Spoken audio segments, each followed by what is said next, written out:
Nama saya Kristina Kakak, biasa dipanggil Ibu Kris. Saya menjadi pendidik di PAUD Pukuwana, Desa Krukihoro. Saya juga sebagai kader posyandu di Birongno.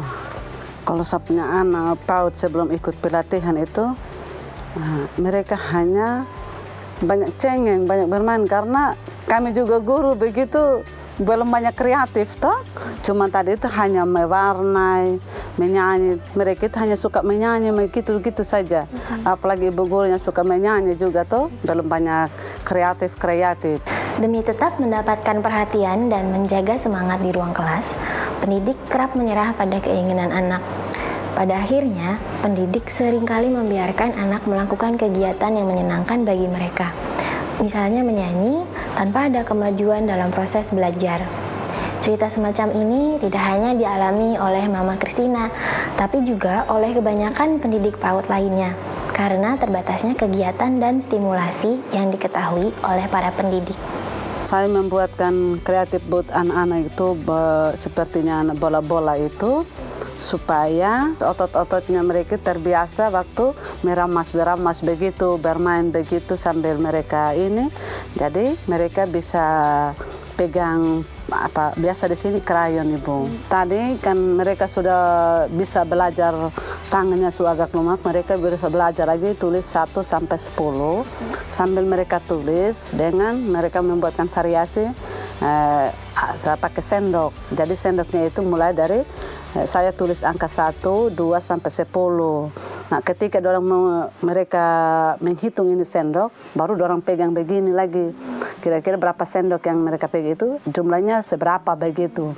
Jadi mereka tahu jumlah sendok itu ada 10 batang. Itu kan saya menggunakan alat itu karena tidak dibeli. Itu kami pungut-pungut saja ketika sepertinya kemarin ada pelatihan.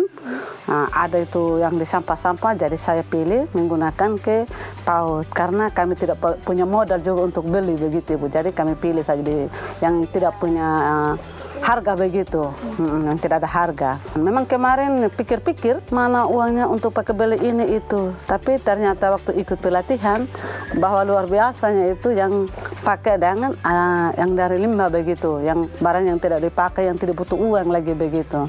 Jadi kami lakukan dan terapkan di PAUD-nya kami seperti itu. Ternyata bahwa itu sangat lebih bagus daripada yang dibeli gitu. Tidak keluar uang. Kalau ada uang, paling kami beli jajan buat mereka sepertinya biskuit supaya mereka tambah semangat begitu. Tugas pendidik PAUD adalah menyiapkan anak-anak untuk menerima rangsangan yang lebih kompleks di tingkat pendidikan selanjutnya, yaitu di SD. Yang Mama Kristina lakukan adalah menyiapkan anak untuk bisa belajar menulis. Dengan membuat bola-bola kertas, Mama Kristina melatih otot motorik halus anak supaya siap dan bisa memegang pensil dengan baik dan benar, lalu menggoreskan pensil menjadi tulisan. Jadi yang Mama Kristina lakukan sebetulnya sedang merangsang perkembangan motorik halus anak. Memastikan tumbuh kembang anak tidak hanya memerlukan pemahaman yang baik dalam menyediakan stimulus dan pengetahuan tentang perkembangan dan proses belajar anak, namun juga pemahaman kecukupan gizi yang dibutuhkan anak untuk tumbuh dan berkembang.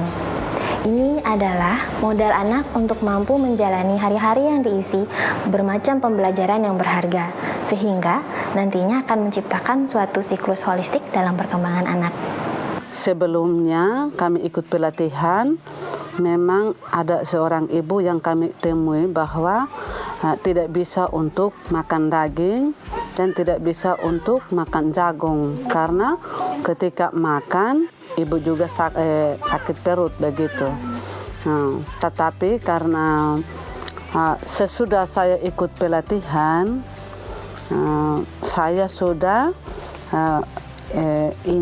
konseling dengan ibu yang seperti itu tadi penyampaiannya. Akhirnya ibu sekarang sudah bisa makan daging, yang penting dagingnya yang masak matang begitu. Terus yang kedua lagi, ada lagi ibu itu yang aslinya tidak keluar. Ketika datang di posyandu, dia mengeluh bahwa saya tidak punya ASI. Jadi saya memberikan konseling dengan dia, puji Tuhan dia sudah punya ASI. Dan pada saat itu juga di sini pas ada ibu desa, kepala desa juga ada waktu itu, saya memberikan konseling. Ternyata betul-betul ibu ini ada ASI. Hanya mata ASInya itu atau mata susu itu ada masuk dalam begitu. Jadi ketika kasih konseling benar-benar ASI ada. Jadi kami juga rasa bangga bahwa ketika kami ikuti pelatihan seperti itu, bahwa cara peletakan bayinya seperti apa hingga ibu mempunyai ASI begitu. Jadi sangat luar biasa juga kami ikuti pelatihan seperti itu, Ibu. Ya, mitos-mitos tersebut tentu membuat ibu-ibu tidak nyaman untuk menyusui bayinya secara langsung. Di dalam benaknya, dia harus membersihkan dulu payudaranya dan harus membuang dulu sebagian dari ASI-nya sebelum memberikan ASI kepada bayinya. Nah, ini membuat anak-anak terhambat dalam mendapatkan nutrisi dari ASI, begitu. Diharapkan setelah mengikuti pelatihan ini, kader-kader Posyandu mengetahui bahwa mitos-mitos tersebut tidak benar. Sehingga ibu-ibu bisa menyusui bayi-bayinya dengan segera tanpa harus membersihkan dulu payudaranya dan membuang sebagian ASI-nya.